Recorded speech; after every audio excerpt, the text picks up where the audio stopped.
Olá!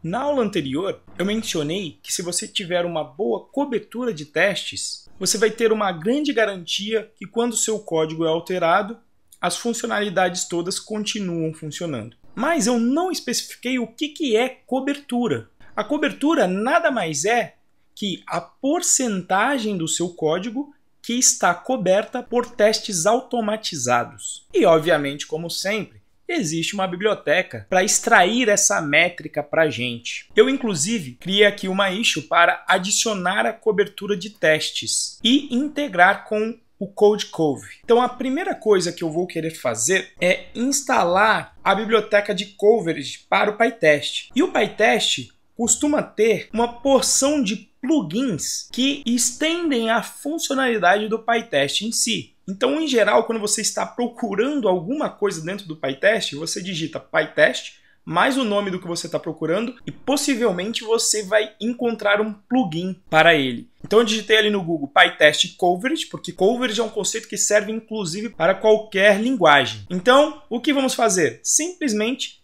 instalar o PyTest Cove. Então vamos voltar para o nosso projeto. Meu ambiente virtual já está ativo. Então eu vou rodar o pip install pytest-cove para ele instalar o coverage. Detalhe, como eu criei a issue, eu vou então lembrar de criar a minha branch número 23 para poder depois então fechá-la. Então essa é a branch 23. Feito isso então, cabe verificar quais bibliotecas foram instaladas e você consegue inclusive conferir a versão rodando pip freeze e aí você pode até rodar um grep para procurar pelo coverage. Então veja que duas bibliotecas foram instaladas, a PyTest Cove e a Coverage. Eu vou copiar ambas para o meu requirements-dev, porque isso aqui só é necessário para o ambiente de desenvolvimento. Então eu vou colocar aqui, ó, Coverage, e vou deixar listada na minha lista de dependências. Uma vez instalado o PyTest Coverage, como você vai utilizá-lo? Você, na realidade, vai rodar o PyTest como nós já fizemos. Você pode, inclusive, utilizar o libpython-pro.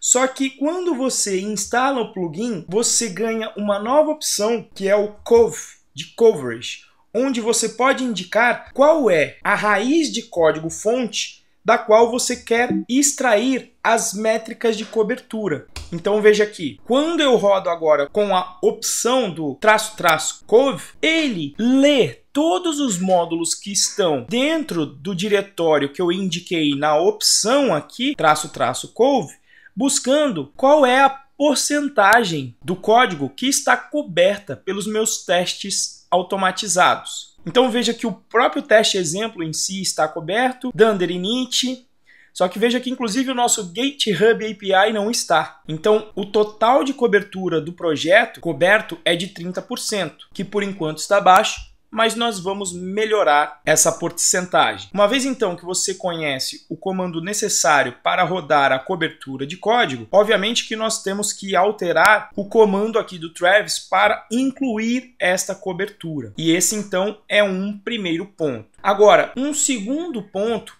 que você pode fazer é integrar o seu projeto com o CodeCove. Ele vai conseguir, então, ler os relatórios gerados pela biblioteca de coverage para apresentar para você um relatório, inclusive dentro do próprio GitHub, com várias informações interessantes. Ele funciona como nós já fizemos a integração com o Travis, com o PyUp. Você faz o login com a sua conta no GitHub, procura o seu projeto. Então eu entrei no grupo Python Pro BR, vou querer adicionar um novo repositório, que no caso aqui é o libpython-pro. Uma vez que você tenha habilitado então o CodeCove para o seu repositório, como você vai fazer para rodar? Você vai vir aqui no Travis e a primeira coisa é que você vai ter que instalar o CodeCove. Como ele é utilizado apenas na geração dos relatórios pelo GitHub, eu vou fazer o seguinte, eu não vou acrescentá-lo na nossa lista de dependências para não ter que baixar mais uma biblioteca. No caso do CodeCove,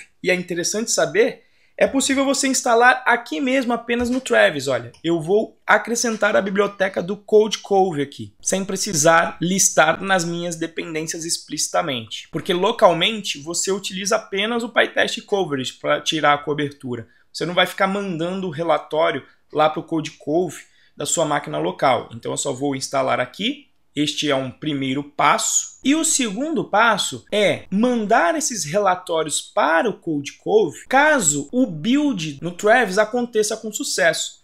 Para fazer isso, você tem uma diretiva aqui nesse arquivo que é o After Success. Ou seja, depois de uma construção com sucesso, chame a biblioteca CodeCove para mandar os relatórios então para o CodeCove. Feito isso, existe um último passo que é bem bacana também de se fazer, que também é análogo ao que já fizemos com os outros projetos, que é acrescentar distintivos dentro do nosso README.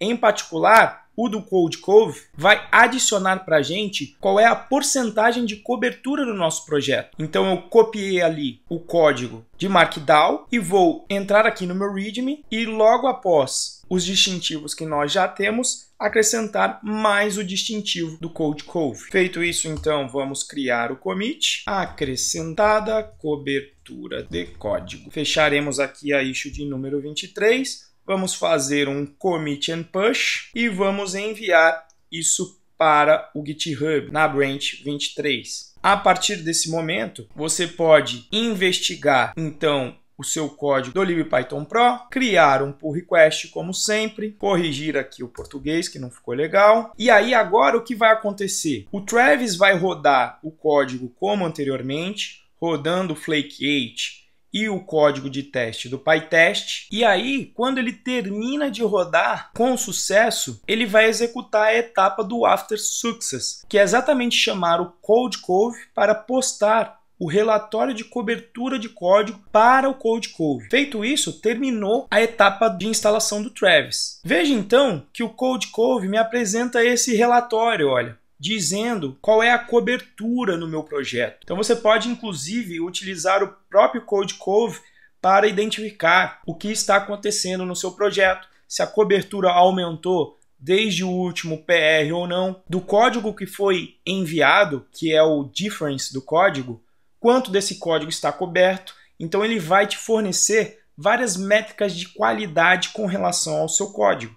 E muitas vezes você pode definir que se um pull request estiver abaixo de um nível de cobertura, você pode definir de repente 80%, aquele PR nem aceito vai ser. Nesse caso aqui, eu vou aceitar e a gente vai melhorar a cobertura desse código no desenrolar do curso. Vou apenas entrar aqui na raiz novamente do projeto e verificar aqui o distintivo do CodeCove, que às vezes ele demora um pouquinho para atualizar, mas depois de um tempo ele apresenta aqui a cobertura de código do nosso projeto, que por enquanto se encontra em 30%.